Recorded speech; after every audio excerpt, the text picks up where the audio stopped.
let those 6th graders get their hands on this videotape. I must say, I agree. If this copy of The Lord of the Rings is haunted, it would not be safe in the wrong hands. I smell 4th graders. Oh, crap, dude. Hide!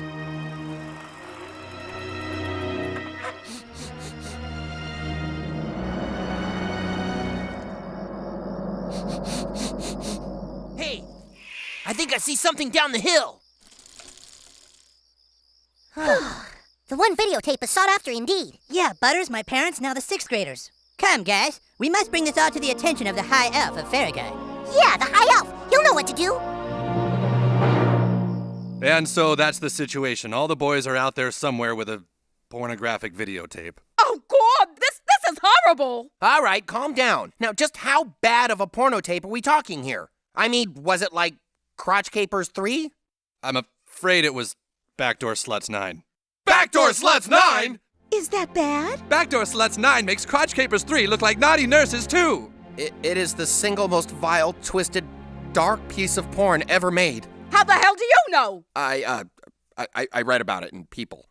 Oh, this is just great. How could you two be so careless? We're sorry. Well, Sheila, we can't shelter our boys forever from these things. Maybe it's okay for them to see an adult film. Not without their parents to put it in a proper context. They won't understand what they're saying. It can't hurt them that much, can it? Precious, let me see my precious. Please.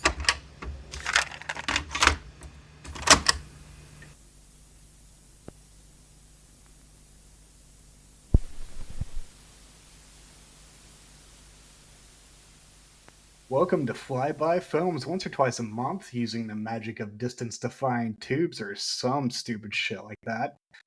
We get together to discuss films that either have been or will be forgotten. I'm Blake Collier, and sitting next to me in this tiny little box is my friend and co-host. You Jameson sounded Barsotti. Blake, you sounded so disappointed when you said my friend. Well, you just had this. I went into this biggest- episode expecting my co-host to be Osgood Perkins, and he had to back out the last minute, so here I am stuck with this guy. So,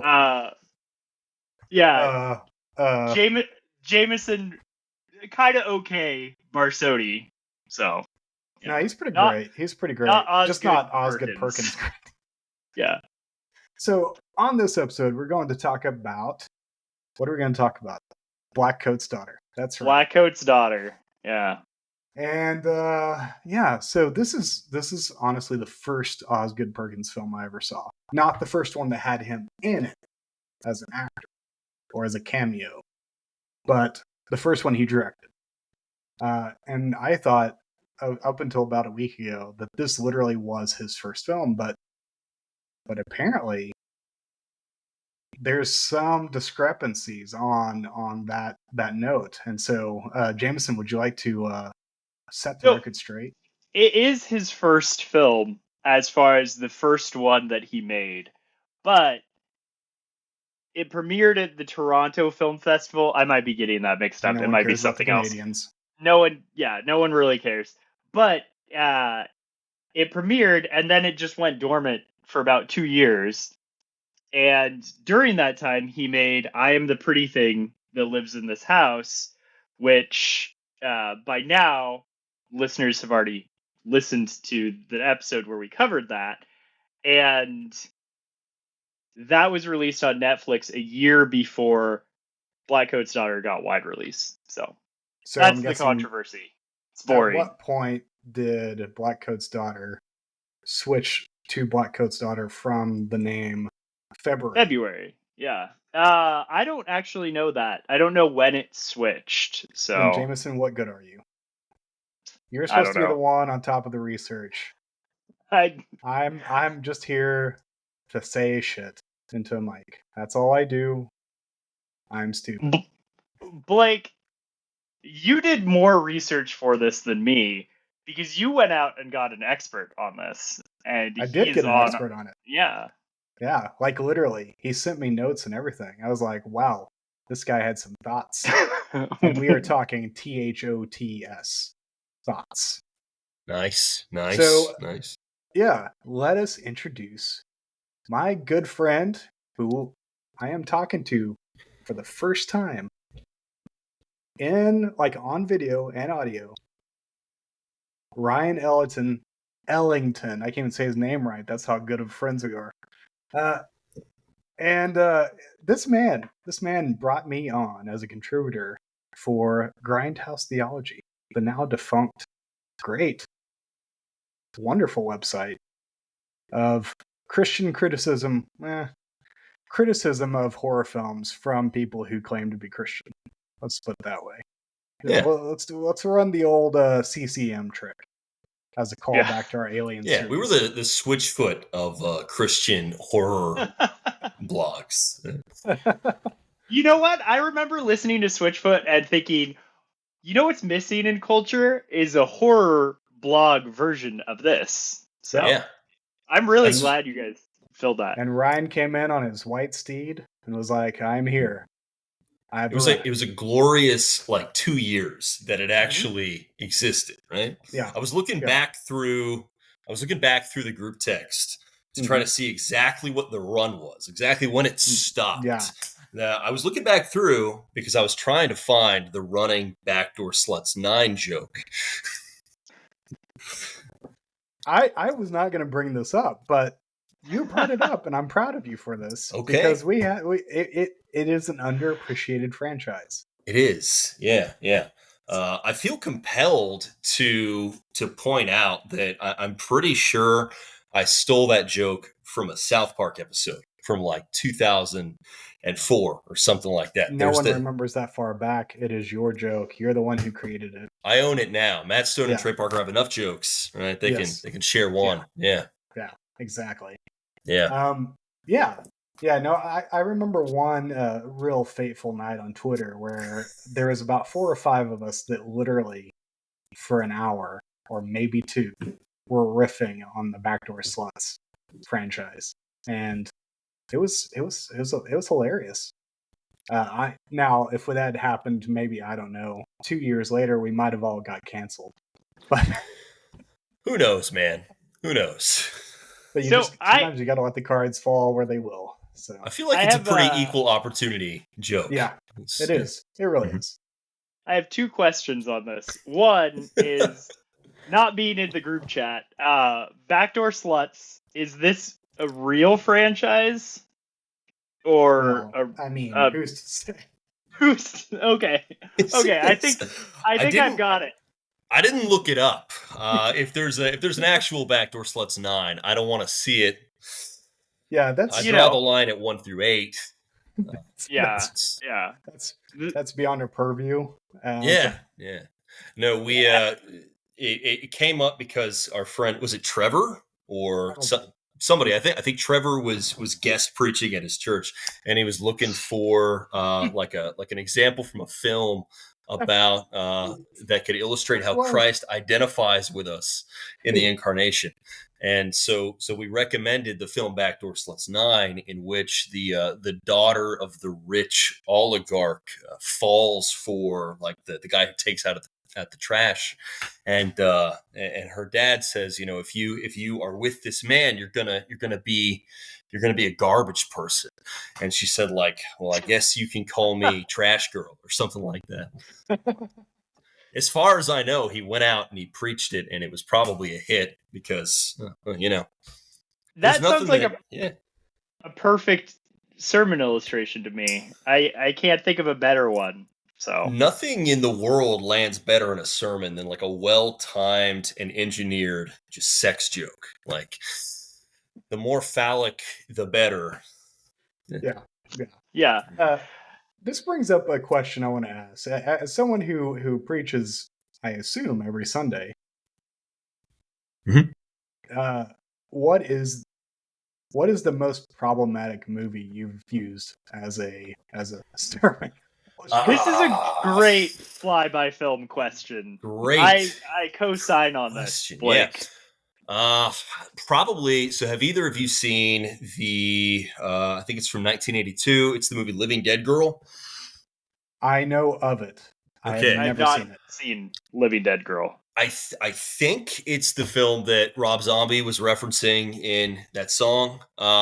I'm not sure about that, but so essentially, this woman comes back from the dead because like toxic waste spills on her or something like that, and she spends about 90 minutes like walking around naked and eating people. That's the entire movie. So I think first That's weirdly time similar to Backdoor Sluts 13, but that is it's somewhat similar. Yeah, it is somewhat less pornographic. Somewhat. It's I think it's a Jean Rollin film, and it is about the least pornographic that he ever got, right? It's like you could conceivably watch it with your dad. You shouldn't, but you could. It would only be moderately uncomfortable. But so the first sermon that I ever preached at this church, and so it's like this was I set the bar very, very high, and they still hired me. This was like the sermon that I preached first time I ever went there. And it was Ephesians 2, 1 through 10, once you were dead, but you've been made alive, all that. I was talking about how, in our sinful nature, we're sort of like the living dead. And I bring up this movie, Living Dead Girl, talk about it, stuff like that. This dude at the church goes home and watches Living Dead Girl that night. And the next time I was back, like a month later or something, to preach the second time, he was like, "So I watched Living Dead Girl, and this is just a word of advice. I would, this church is kind of old fashioned. I wouldn't bring up stuff like this. It might backfire on you." I did not take his advice at all, and it's been 6 years. Nice. That's bold. Obviously, he probably wasn't on the hiring committee, right? He was. Oh, hey. Oh, no, I love that guy. Yeah, no, that's cool. That's cool. I mean, someone's got to keep you honest. There you go. Yeah. There you go. Yeah. Hey. Yeah. I feel like you were going to say something. So what were we going to say? I was going to ask a while back. I had a second question, which was just a brief history of Grindhouse Theology for the uninitiated, because I know I have read a couple things from there, but it was more just things that Blake would send me, and out of desperation, please Jameson, read me, please.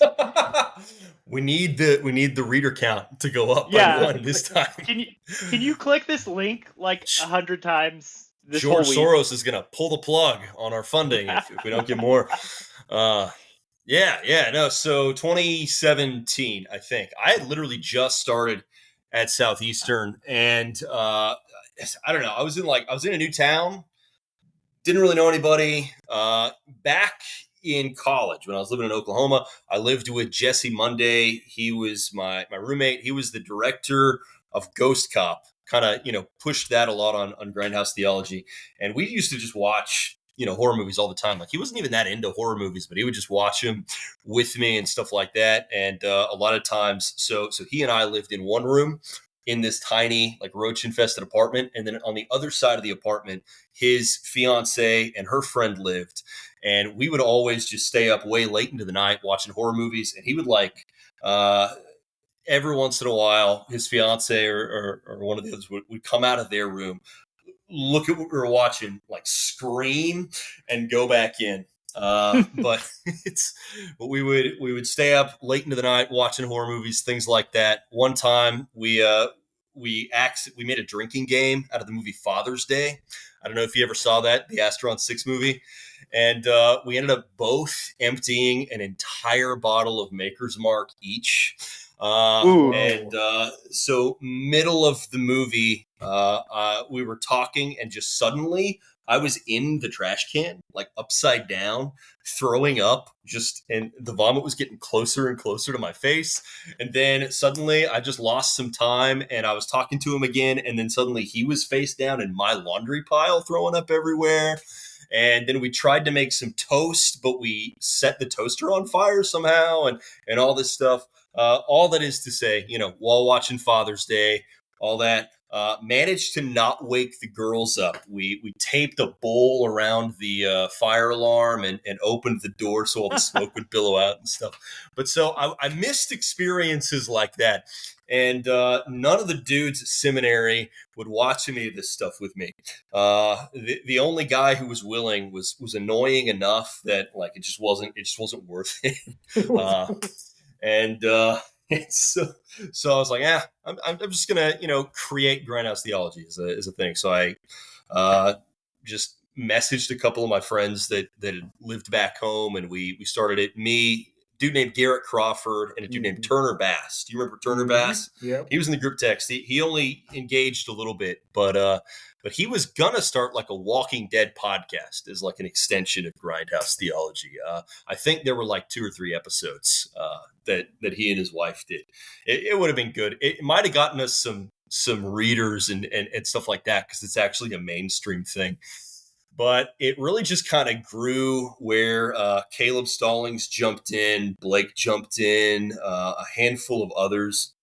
But it really, honestly, from my perception of it, Grindhouse Theology was primarily like a really cool group chat that required you to occasionally write an article. It's like that was the toll.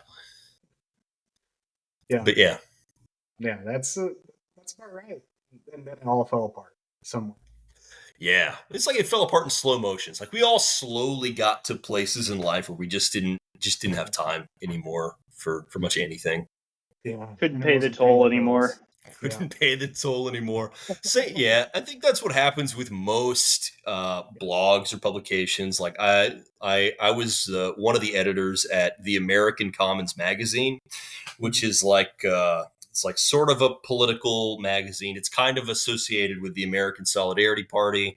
A lot of people from like Plow would also write at the American Commons and other things like that.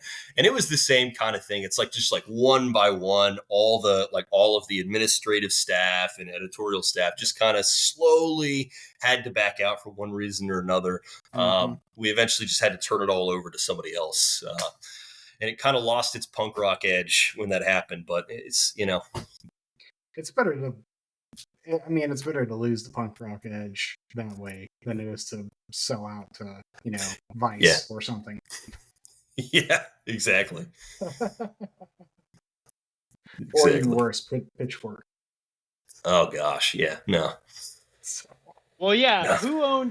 Who owns Pitchfork? It's the worst company in the world. It sounds like a porn film. Whatever the company's name is, it sounds like porn. Yeah. I always forget. Backdoor Sluts LLC.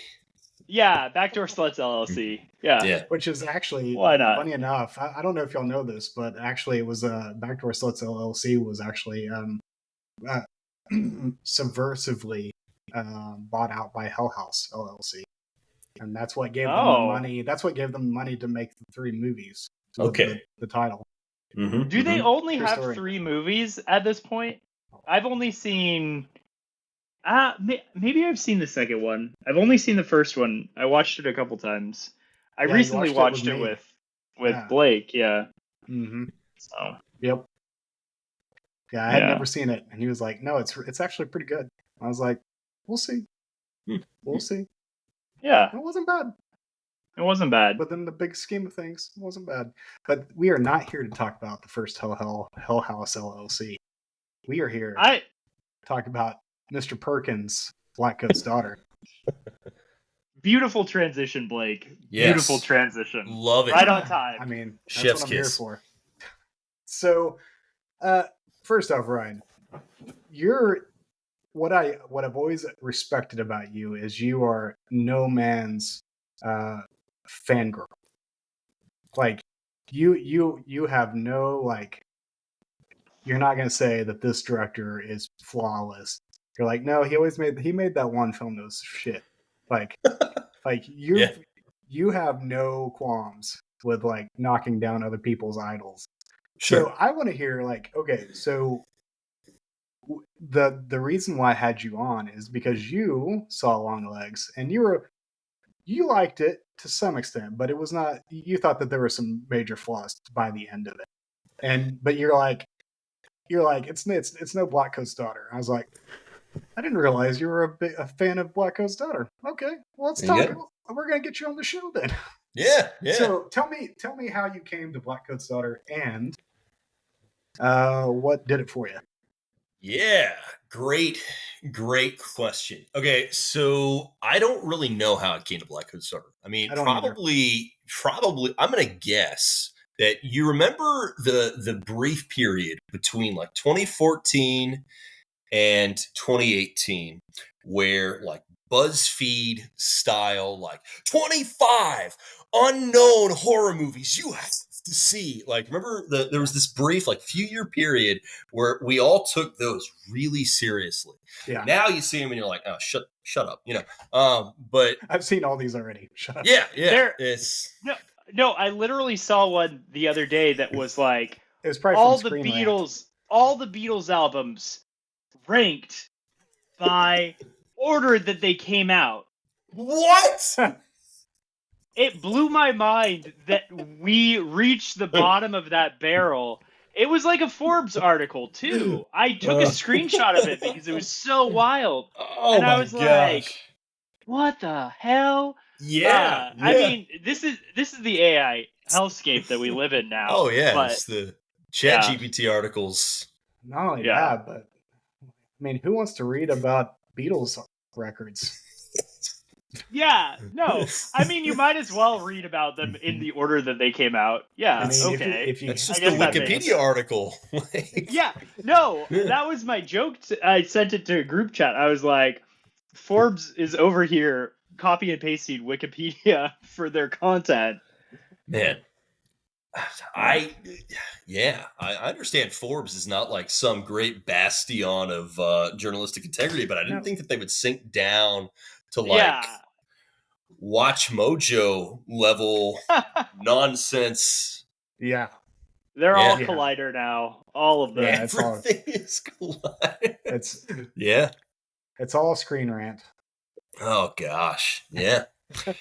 Yeah, but anyway, so probably what happened is that I saw it in the, back when humans were still writing them.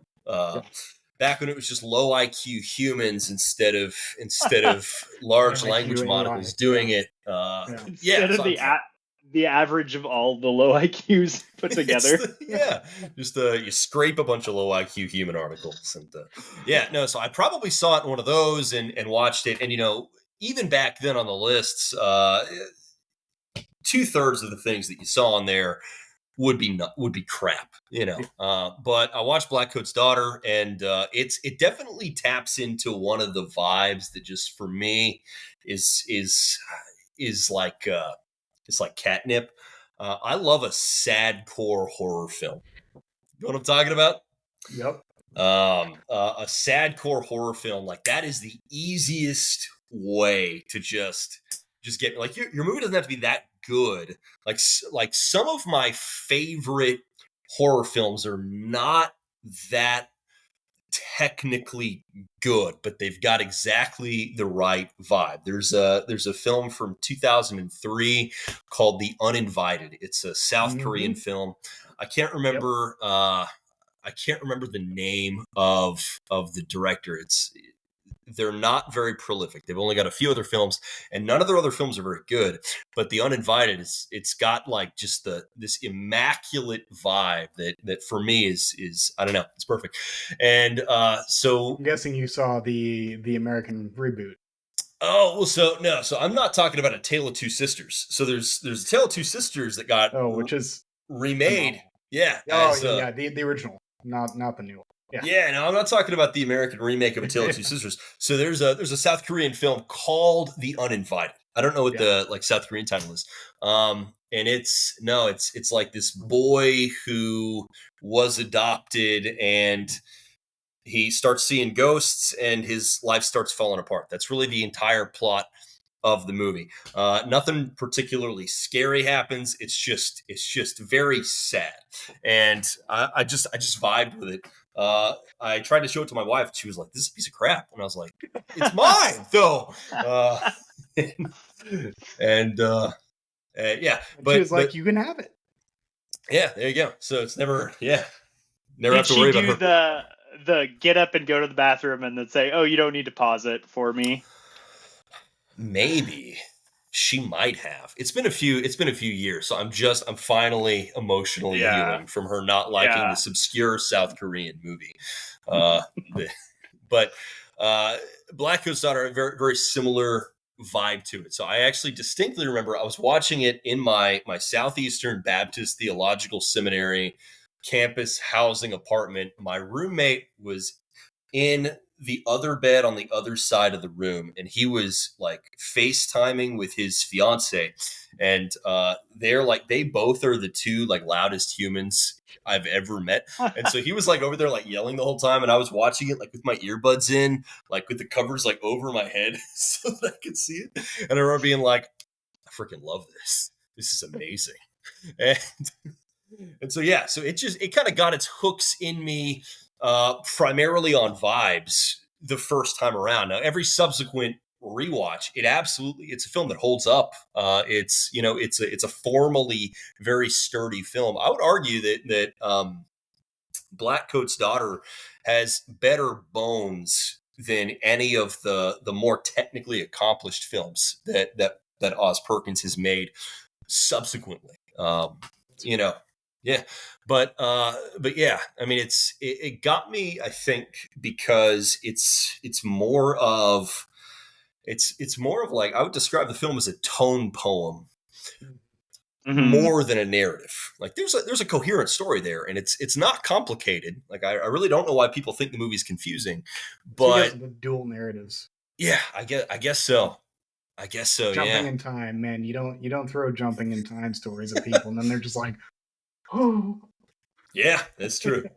But I will say that's the one thing that doesn't hold up, but I still think the movie has good bones. Is like, I remember the first time I watched it, kind of being a little confused and then being like, oh, this makes sense by the end of it.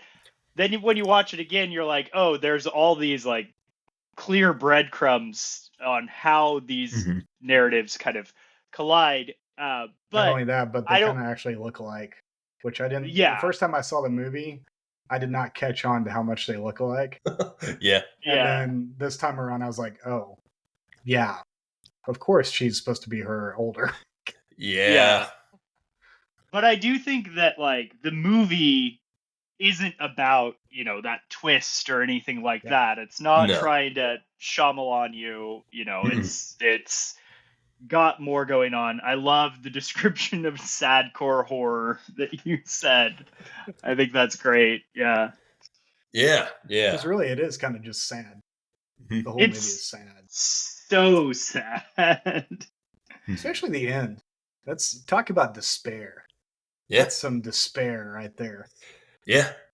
And there's not even like the catharsis of knowing that she's gonna go do it again, right? Like, as far as we know, she's not a serial killer. She's killing people for this one single thing, and now it's over, right? So it's like there's neither the catharsis of seeing her get killed or something like that, or arrested, and there's not the catharsis of like, oh, she's gonna keep at it. It's just It's just an exercise in failure. Yeah.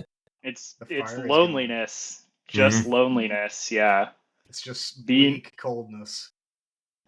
Being orphaned by your parents and then Satan. Yeah. I mean, What do y'all think first turned her on to Satan? Like, why is she so like bent on like getting him back? Like, what do you think she sees in him? Because I don't think it's the power. No. I mean, I really think it's just like there's this depth of absolute like alienation and aloneness that you can get to where you just latch almost uncontrollably onto the first person or thing that shows up in your life to fill it. Even if something significantly better comes along shortly afterwards, it's like the hooks are already in. You know what I mean? Yeah. And so I think it's very much one of those things where like immediately following the realization that she'd lost her parents, he was right there, just kind of waiting at the door. And I think there's I don't know, it's like there's just something powerful to that. It's an interesting twist on kind of the normal portals for demons, right? Like thinking back to The Exorcist, you had like, I mean, there was more going on, but you had the Ouija board. Yeah, the Ouija board. And that was kind of the satanic panic thing. My mom made me give up my Pokemon cards because there were psychics on them. And stuff like that. So, it's interesting to kind of take the tact that no, it's this emotional response that creates this portal. It's this loneliness. It's this, depth of despair, which almost feels, I don't know, more realistic when you think about evil and you think about the ways that kind of evil can enter in people's lives. So interesting. Yeah, I feel like C.S. Lewis would have approved of this movie in his vision of demonry. Yeah. Like, of course, like, most people look at like the Exorcist as like, oh, this is how the devil works. No, I'm pretty sure that Lewis would have been like, no, like he comes in whenever you need him, and then he's like, I'm out because that's going to make you despair, and that's what I want. Yeah. It was funny. I watched this with my wife last night, and she had seen it before, but she didn't remember kind of the ending. And she was like, "Why is this priest performing an exorcism? He's probably not, any good at this." And I was like, "No, he succeeds. He gets the exorcism done." Yeah. And she's like, "No, isn't she like still killing?" And I was like, "No, watch to the end. Like, watch the damn movie." Yeah. So yeah. So before y'all brought up the much better and more thoughtful idea that it's the alienation and loneliness that allows the devil to enter her. I thought it was just her pick of really fucked up songs to play on the piano. I mean, of course, yeah. I actually tried to look up that song because it has the feel of a really old song that Elvis or Osgood looked up and they're like, "Oh, I'm going to do a rendition of this. This is perfect." No, they created the song. It's just it's an Elvis. And I was like, original. And I was like, wow, okay. Well, not only that song, but also the song that plays in the credits too. Yeah, that's Elvis as well. They both have a very distinct 1920s, 1930s sound to them. Like what you would hear on like a folk field recording or something like that. And it was amazing. Like, I didn't realize that it wasn't an actual song prior to the movie. Yeah. Until this viewing. And I looked it up. I was like, this is a really good song. And, and I looked it up and I was like, damn, man, these guys are actually pretty talented. I tried to Shazam the piano song while it was playing. Yes, I still use Shazam. And it brought up some funk song, and I was like, this is not you done fucked up, Shazam. I'm sorry. AI is failing us. Yeah, but that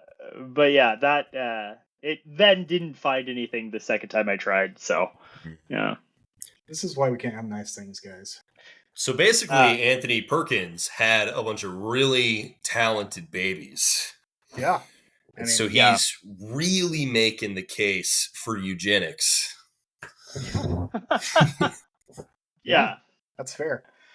That is fair. That's Which is also ironic, right? He was bisexual. I was he jumping the gun there. Yeah. He was bisexual. He was full on homosexual. Okay. Well, it was very strange because I a month ago I just for some reason decided to read the entire Wikipedia page on Anthony Perkins, or actually maybe it was a couple of months ago, and so he went through conversion therapy on purpose by request. and loved it. He was like, "This is awesome. I would recommend this." Then married a woman and had Elvis in Oz. So do with that what you will, man. That's crazy. I'm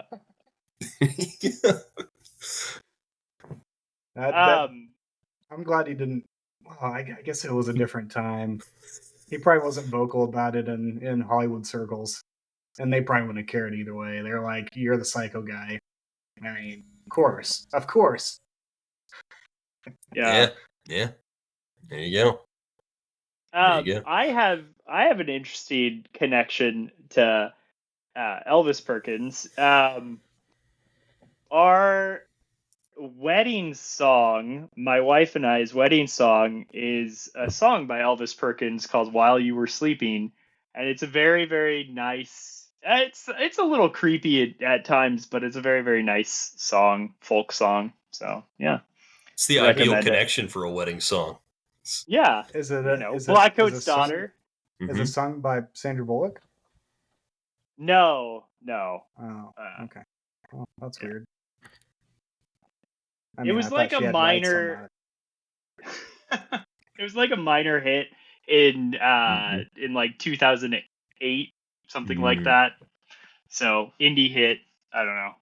And then I think he kind of went in a different direction with his career. But yeah, that's fair. Okay, so this was distributed by A24, which we all understand is the monolithic elevated horror the big bad company, the big bad. Do you think that Osgood Perkins had such a good experience with this situation that he never used them again?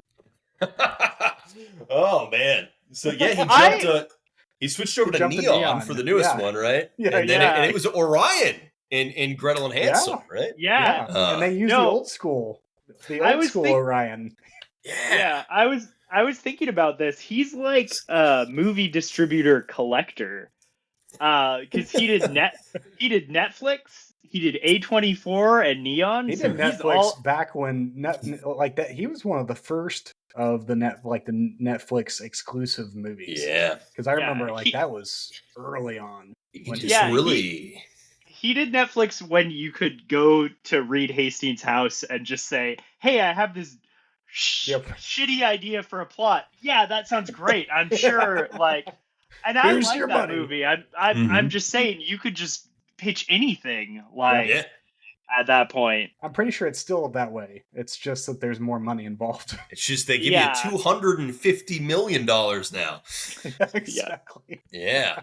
No, so Oz Perkins is collecting all of the most annoying distributors. Just like Boy Scout badges or something like that. But yeah.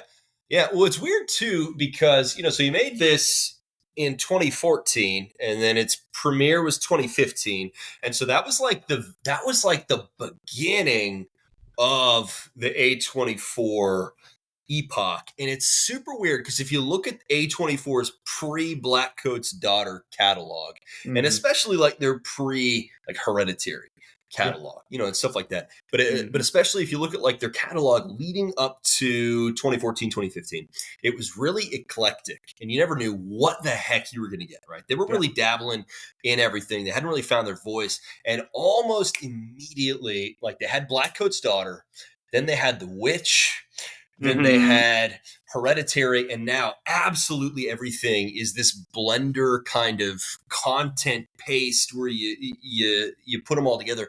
But I wonder if Blackcoat's Daughter, even though it was not it was really not like a successful movie from most standpoints, but it seems like it had a really, really heavy footprint in kind of crafting the house style, Were they did they do Babadook? Man, I pinpoint the beginning of elevated horror at Babadook. Yeah, I think because why not? That was they the beginning of grief porn.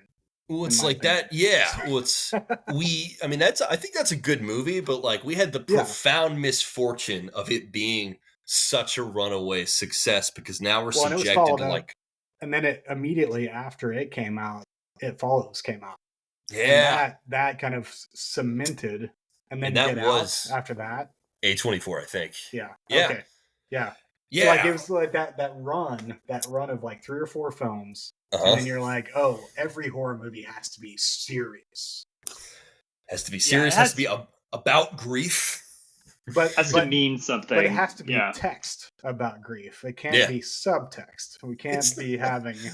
Yeah. We can't be letting people, figure this out for themselves. We have to hit them over the head with it. Yeah. Well, it's like, I mean, The Exorcist was to a very significant extent also about grief, but it also remembered to be a movie about a little girl possessed by a demon, it's like, but yeah, it's like, yeah, so this would definitely be like an early quote unquote elevated horror or post horror joint. It definitely helped create a lot of like the iconography that you associate with that now. But in Blackcoat's Daughter, like these are purposeful stylistic choices that they're making, whereas most of the post-horror kind of elevated slop now is just kind of playing the imitation game, trying to reverse engineer It Follows, Hereditary, Blackcoat, and so on and so forth. Yeah. It's empty. It's like the empty husk of a film, whereas it's like these were all things that Perkins did on purpose for this movie. And when he made his next movie, he did a different thing. Yeah, a very different thing. Yeah.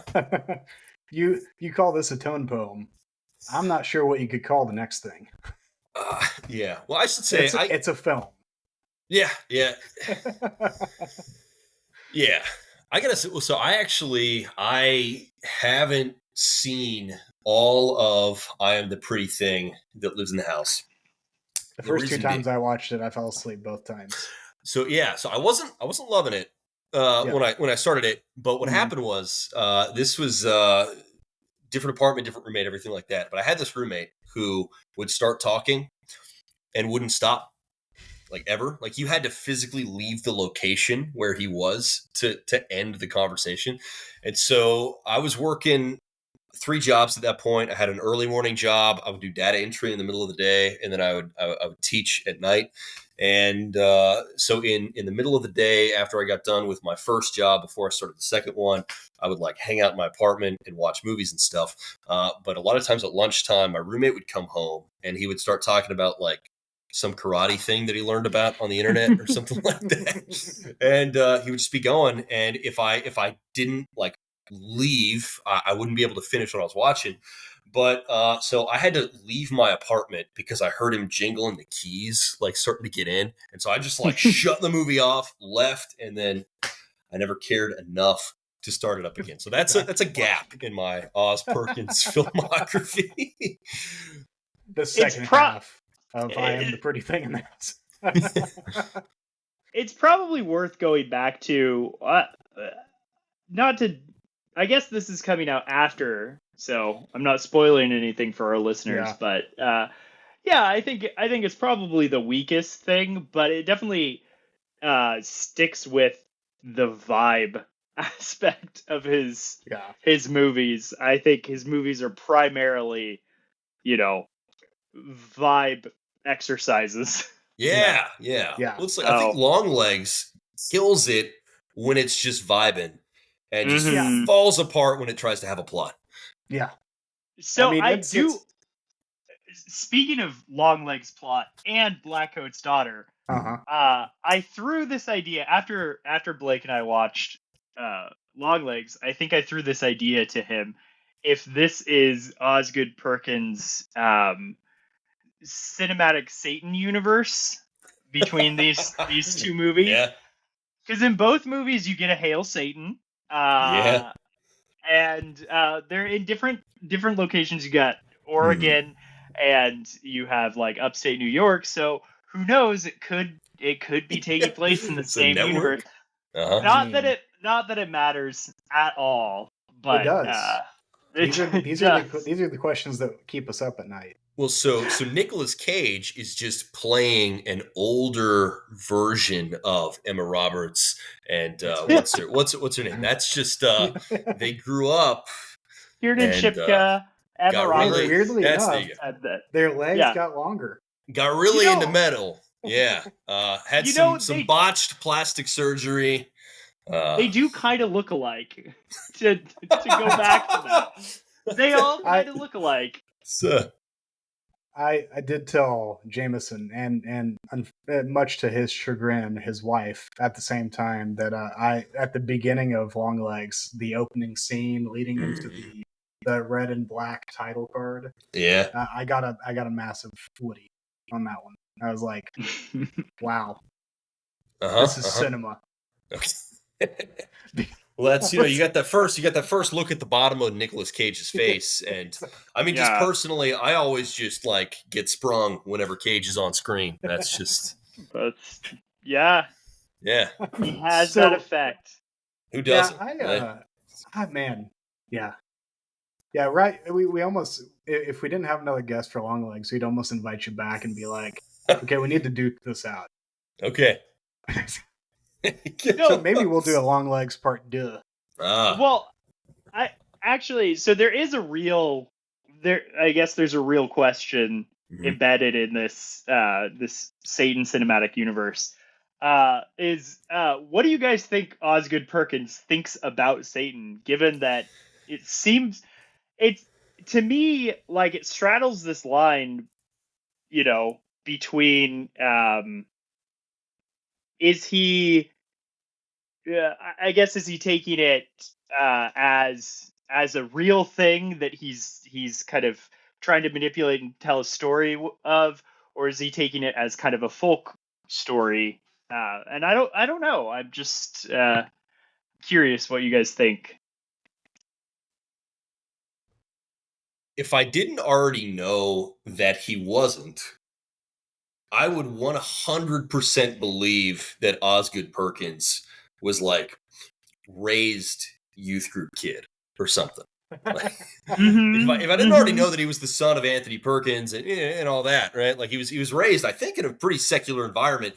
Like I would definitely think that he was, 100% enmeshed in that. Like his parents took his D&D board away, stuff like that. I would think he had like Ryan Johnson, like former evangelical brain rot, but like, yeah, no, it seems like he just really, really vibes with the imagery and kind of the whole, like the dreamscape of the Satanic Panic just seems to really resonate with him. And that's just kind of, that's a register that he enjoys kind of playing around in. And so a lot of his films, he's just playing in that sandbox. Yeah. Yeah. I mean, it definitely, I think his version of Satan somehow just feels more compelling to me than a lot of other directors too. And so I guess that's what I'm curious about is I don't know how he gets such an interesting portrayal of it. Well, I think it's largely because he takes it seriously. Yeah, I mean, it's not just a trope for him. It's no. If we're envisioning this world in which Satan is an actual entity, like this is what it's actually going to look like. It's not going to be and I think I really appreciate that kind of internal logic, that implicit logic in it. Mm-hmm. So, and I think he likes the imagery, like you were saying, the iconography and like the various ways that we tie Satan to cultural items like heavy metal music, or just these things that ultimately are not terribly diabolical if you actually listen to them, but because they're rebellious at a certain time period in American history or elsewhere, we automatically put that as demonic because it's pushing back against the generalized culture that we're kind of used to and is the norm. And so I think he likes kind of digging into those things. I mean, there's a reason why I think he's like Blackcoat's daughter is at a basically a private Catholic school, almost like a grown-up Montessori school. Okay, yeah. Or as my dad called it, Mighty Sorry School. Oh, did you go to a Montessori school when you were a I kid? did not. Oh, I did not. I did. And You did? Did they teach you how to work?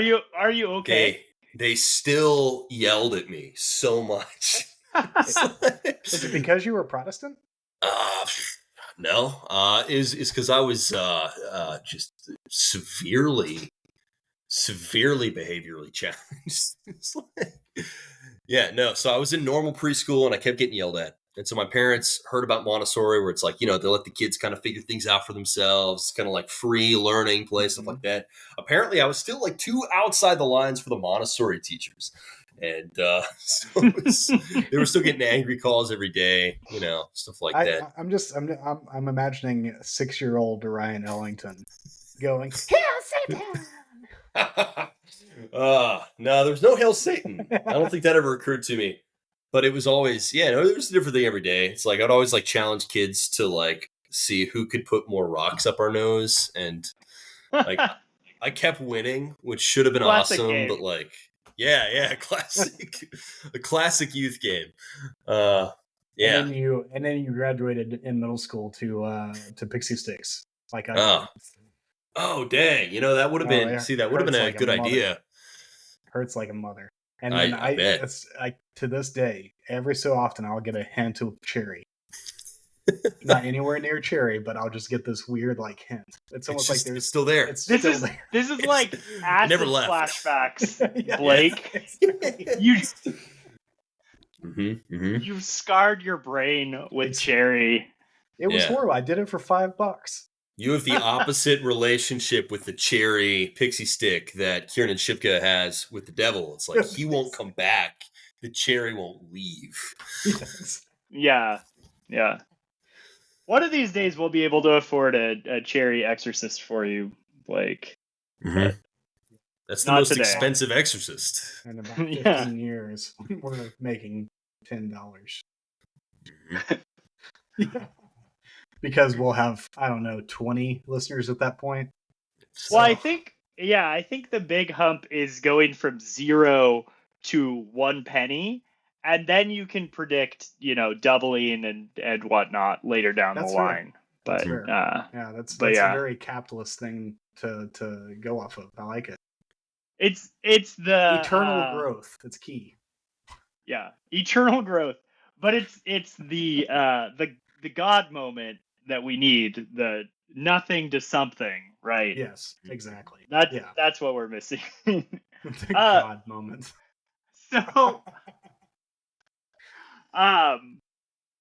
so I want to ask, before we wrap up this conversation, for both of you guys, what is there like a scene or a frame or anything that kind of sticks with you, or like a sound, because this movie has a lot of sound to it. Like we talked about Elvis Perkins' score, and it's really interesting.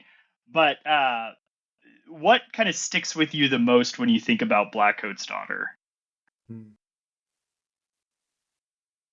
let you go, Ryan. Oh man, I was hoping you'd go so I'd have a little time to think. Well, Okay. So actually, I'll say mine. Go for it. I could go first if you want. I will say that it's a sound for me, and I recalled it even going into this viewing of it. I was like, oh, this is the part with the voice. Okay, preparing myself. The part where she's on the payphone and she's hearing the voice. I think she only does that. Only happens once in the movie, but I can't remember for sure. It's either once or twice where she's talking and she's listening on the payphone and the voice speaks to her. And it's like that weird, like almost digitized, like satanic, witness protection. Almost that kind of sound. And I don't remember anything about what the voice says. It's the full sound of the voice that just creeps me the out. So That is a visceral response for me. And I knew the second she picked up the phone, I was like, oh, the flashback happened. I was like, oh crap, I forgot about this. I don't know what it is about the voice. Voice creeps me out though. Yeah. I think. Do you want to go, Ryan, or? Sure. Yeah. Okay. So I think for me, like the entire movie is summed up in like the final shot of Emma Roberts just standing in the empty space, just like sobbing, right? And there's this really intense kind of like synchronicity with it's like every moment of the film and every other aspect of the film has been leading up to that exact moment, not just because it's literally the last moment, but it's like the entire film is like a kind of slow motion funeral march, right? Like that's reflected in Elvis's score, right? The whole thing is like I would describe it as like a slow core drone, like a funeral dirge, like the also score. to be repeated over and over again. Yeah. Elevated horror films. That's Now they do that in every movie, completely unmotivated, right? Yeah. Just because drones sound scary, but like there's this like that's a purposeful. It literally the film sounds like a funeral in a way that's cliche now, but it was an organic stylistic choice for the movie. There, it's like it's a satanic funeral dirge that is simultaneously like calling us to lament in like funereal terms, and it's signaling that there's this sort of transcendent evil at work, and that transcendent evil that's at work that you get this glimpse of in that final image. It's been kind of maneuvering all of these things together, right? You've got Emma Roberts is stuck in this never-ending like cycle of ritual. Like we don't know if this is the first. This we don't know if this is the first time, but ever since she escaped from the asylum, she's going through the exact same ritual that she inadvertently had gone through the first time when Satan possessed her, right? She goes and she calls on that phone, and she there's a couple of other things, and then it all comes with her killing the people and stuff like that. It's like she keeps going through that cycle. She keeps going through that ritual to try to get back this person that she's lost in her life. Rose's parents are doing the same thing, right? The people who pick her up, every year they go back to the place where they lost their daughter, and so they're caught in this cycle of trying to relive what they experienced with this person that they lost. And when it fails and it all falls apart, then there's nothing, right? And she's just sitting there, and there is absolutely nothing to cover or numb or soften the grief. There's absolutely nothing, any of that. So that image, I had forgotten most of the rest of the film, but that one image had been in my head for now, almost 10 years. And I think in light of that, like, it's really, really obvious that this is basically a movie about how Oz and Elvis lost their parents. This is a movie about the fact that their parents are dead. Yeah. I'm glad you brought that up, because I couldn't, after I think the first time I watched this, I didn't know the background of Oz Perkins and that his dad was Anthony Perkins, who died tragically of AIDS, and that his mom was on one of the planes in 9/11. It's bananas, but like that, I couldn't not think about that during this watch of the movie, and just the lead up to exactly what you said. It is extremely powerful. Yeah. Well, not only that, but I read one of the many interviews he did after Long Legs kind of hit critical acclaim and all that. First off, mad respect for Osgood Perkins in that they asked him what his favorite recent horror movie was, and he was like, "I don't watch recent horror." I think they're all stupid. and he was like, and then the other thing he said is pretty much every movie I make is basically me trying to figure out my relationship with my parents. Mm-hmm. And I was like, yeah, that tracks. Yeah, after watching all 4 of them very recently, Yeah. I'm like, oh yeah, this makes sense. And some in explicit, terms, and then others, it's more, it's buried under Vibe. there. But It's yeah. more a vibe than anything. Yeah. Yep. Yeah. No doubt. For me, it's no one it's cares more about of a, yours, Jameson. That's the end of the show. That's the end of the show. Okay. See you next time. I'll save it for later. I'm No, just kidding. I mean, I go back to kind of Blake's choice where my image is very visceral. It's an image though, but it's the first time you see Kiernan Shipka at the furnace, and when Lucy Boynton's character kind of spies on her, and she's just like doing these bows down to the furnace, and it just and it's almost like it's almost in fast forward, like it almost is unnatural. Yeah, it's so unnatural, and it's so creepy to me. Like the first time I watched this, I was like, ooh, there's that creepy feeling. I'm excited to finish this movie. Yeah. And then it's just sadness. Yeah. But it's good to know that for Ryan, that's what does it. Start out scary, end sad. You got Ryan. He's on. Yeah. It's funny because for me, it almost seems like A24 elevated horror would be like right up your alley. But I think you're smart enough to see past the facade of what they're trying to do. Well, it's like so I think there's a difference between like I don't know how I'm putting this, but it's like most A24, it's just like empty miserableism. Mm-hmm. Like good. You still, even if you're doing the sadcore thing, like you still have to make a movie that functions as a movie. Yeah. You know what I mean? Like it just, I don't know. And has to have more notes than miserableness. Yeah. So like has to have like moments of hope or say it slower, make it darker. Yeah. Exactly. Yeah. Or maybe there's not even hope. But I think there's genuine empathy for these characters in this movie.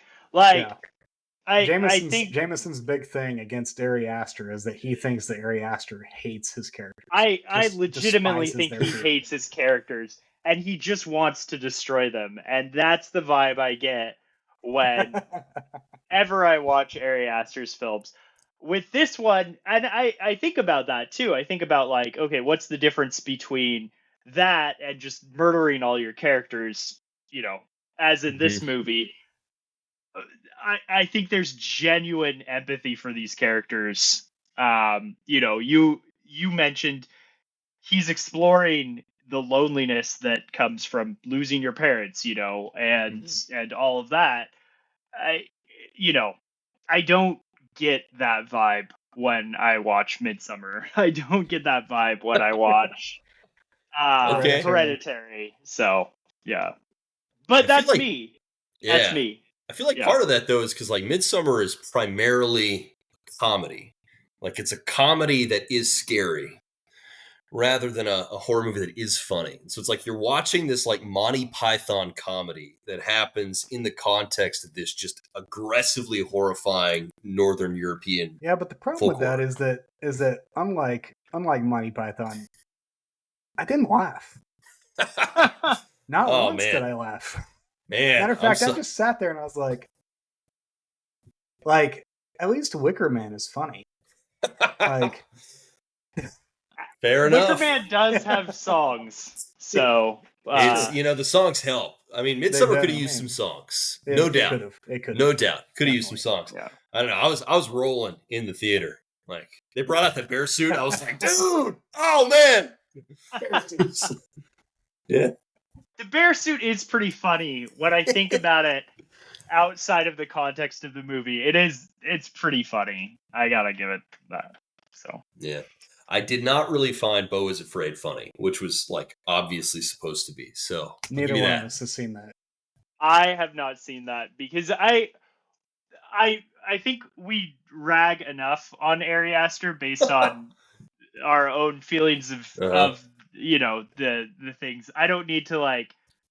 I think that would be kind of going into something and with negative feelings and attempting to take something down, and I don't know.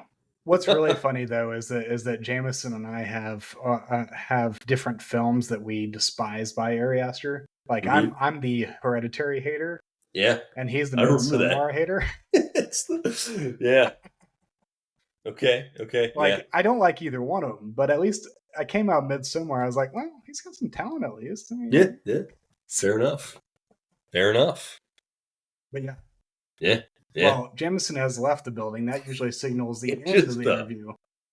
Yeah. And hey, he's back. Oh, well. I thought he was going off to watch Beau is Afraid. Yeah, I was like, this is the perfect time to watch a 3-hour movie. Just started, yeah. No, I had to kiss my son goodnight. I got a text from my wife saying that he was going to sleep. So that's sweet. Yeah. You couldn't wait till this episode was over. Okay, cool.